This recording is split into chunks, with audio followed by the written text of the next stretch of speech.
Assalamualaikum warahmatullahi wabarakatuh. Perkenalkan, nama saya Mila Rahmawati dengan NIM 240210301110 dari Program Studi Sastra Indonesia.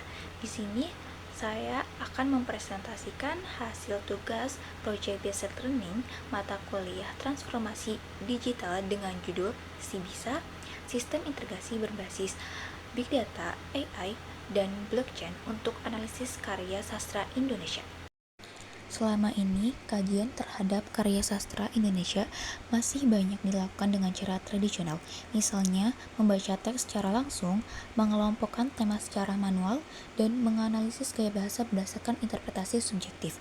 Padahal, perkembangan teknologi seperti Big Data dan AI, blockchain sudah sangat pesat dan bisa diadopsi dalam bidang kesusastraan.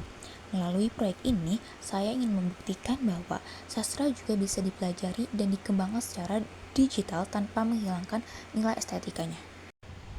Pada slide ini, saya akan menjelaskan bagaimana proses pengumpulan dan pengolahan data sastra dilakukan secara otomatis menggunakan pendekatan Big Data. Di sebelah kiri, kita bisa melihat potongan kode Python yang dibuat untuk mensimulasikan ekstraksi data dari berbagai sumber karya sastra digital dan non-digital. Dataset ini berisi informasi penting seperti judul karya, nama pengarang, tahun terbit, sumber data, serta teks ekstraksi dari isi karya sastra. Data ini disusun dalam bentuk dictionary Python dan kemudian dikonversi menjadi sebuah data frame menggunakan pustaka Pandas.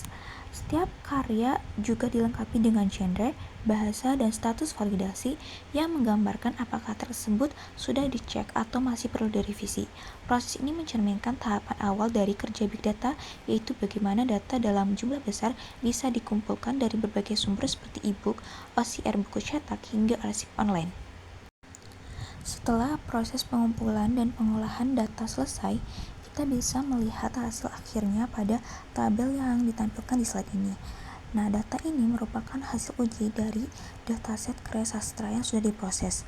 Dari sini, kita bisa melihat informasi penting dari setiap karya seperti judul, nama pengarang, tahun terbit, genre, sumber data, hingga isi kutipan teks yang dianalisis. Namun yang menarik dari hasil uji ini adalah dua kolom di bagian bawah, yaitu yang pertama itu sentimen yang menunjukkan nada emosional dari isi teks, apakah positif, negatif, atau netral. Yang kedua itu topik yang mengindikasikan tema utama dari tiap teks, misalnya seperti alam, perjuangan, cinta, dan sejarah. Data ini dihasilkan menggunakan bantuan AI dan machine learning seperti algoritma klasifikasi dan analisis topik. Ini membuktikan bahwa sistem bisa mengenali makna dan konteks dari sebuah karya secara otomatis, yang biasanya hanya bisa dilakukan secara manual oleh pembaca atau peneliti. Slide ini menjelaskan bagaimana teknologi machine learning dan artificial intelligence atau AI digunakan dalam proses analisis karya sastra. Di bagian kiri, kita bisa melihat simulasi kode Python yang digunakan untuk membuat dataset dummy. Dataset ini dimuat berbagai informasi penting dari karya sastra, seperti yang terlihat dalam slide. Nah, analisis ini memanfaatkan pendekatan AI seperti text classification untuk genre, topic modeling untuk tema, dan sentiment analysis untuk menilai emosi dari teks. Model yang dapat digunakan di sini antara lain seperti SVM, LDA, hingga transformer seperti BERT. Di sisi kanan slide ditampilkan hasil uji dari data tersebut. Kita bisa melihat bahwa sistem berhasil mengklasifikasikan genre setiap karya, misalnya puisi atau prosa, sekaligus menentukan yang pertama itu ada sentimen teks, yang kedua itu ada topik dominan. Nah, hal ini tuh menunjukkan bahwa AI dapat memahami konteks dan struktur sastra secara otomatis, proses yang mana biasanya itu memakan waktu yang lama jika dilakukan secara manual. Dengan pendekatan ini, kita bisa menganalisis ratusan bahkan ribuan karya sastra sekaligus secara cepat, objektif, dan efisien. Selanjutnya, saya akan menjelaskan bagaimana sistem blockchain digunakan untuk mendistribusikan karya sastra digital secara aman dan transparan. Dari sisi kiri slide, kita bisa lihat bagaimana simulasi kode ini membentuk dua dataset utama. Yang pertama, dataset karya sastra, yang dimana berisi informasi seperti ide karya, judul, pengarang, tahun terbit, khas karya, dan alamat penulis. Setiap karya itu diberikan kode khas unik, yang merupakan identitas digital karya di blockchain. Ini sangat penting untuk verifikasi keaslian dan perlindungan hak cipta. Yang kedua, itu dataset transaksi distribusi, yaitu untuk mencatat semua transaksi pembelian karya, termasuk di dalamnya ada ide transaksi, ide karya, pembeli, jumlah pembayaran dalam Ether, waktu transaksi, dan statusnya.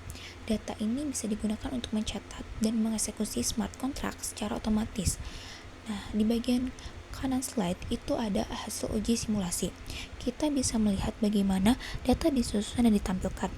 Siapa pengarangnya, kapan terbitnya, berapa khasnya, dan kemana royalti akan dikirimkan. Biasanya itu alamat e-wallet. Terus juga siapa saja yang membeli karya tersebut, kapan, dan berapa jumlah pembayarannya. Dengan pendekatan ini, sistem itu dapat menjamin bahwa setiap pembelian tercatat, penulis mendapat royalti secara otomatis, dan tidak ada manipulasi data karena semuanya itu tersimpan di blockchain secara immutable.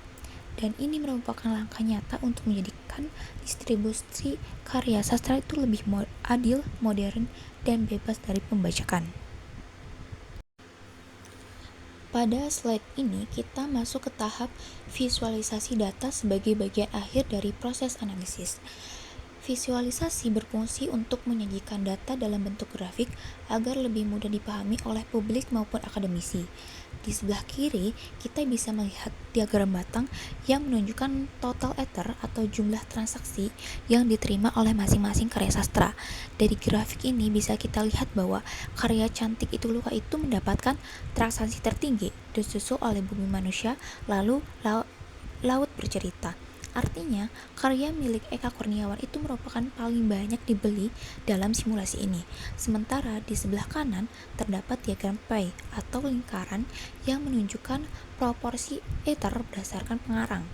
Nah, dari visualisasi ini kita bisa menyimpulkan bahwa sistem Sibisa ini bukan hanya menganalisis isi karya, tetapi juga bisa memantau dan melaporkan aktivitas distribusi dan ekonomi digital secara real time. Hasil-hasil visual seperti ini bisa disajikan langsung ke dalam dashboard interaktif dan digunakan oleh penulis, penerbit, maupun pembaca untuk memahami tren dan potensi karya sastra di era digital. Oke, selanjutnya ada dampak sosial. Yang pertama, ada implementasi blockchain memberikan perlindungan yang lebih kuat terhadap plagiarisme dan pembajakan karya sastra. 2. Visualisasi data dan analisis AI membantu masyarakat umum untuk lebih memahami dan menghargai karya sastra. Yang ketiga, digitalisasi memungkinkan akses luas ke karya sastra dan menghilangkan batasan geografis dan ekonomi. Terakhir, kesimpulan. Sibisa mengintegrasikan big data, AI, dan blockchain untuk membawa kajian sastra Indonesia ke era digital.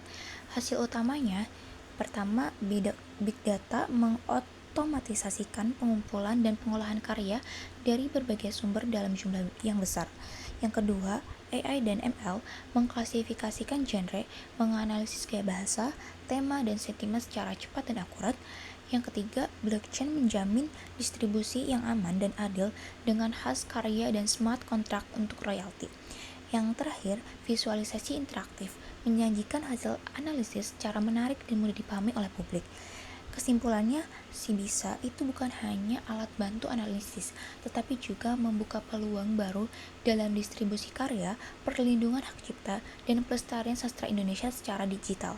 Ini adalah langkah strategis menuju ekosistem sastra yang modern, adil, dan inklusif. Sekian presentasi dari saya. Mohon maaf bila ada salah dalam menyampaikan presentasi. Terima kasih. Wassalamualaikum warahmatullahi wabarakatuh.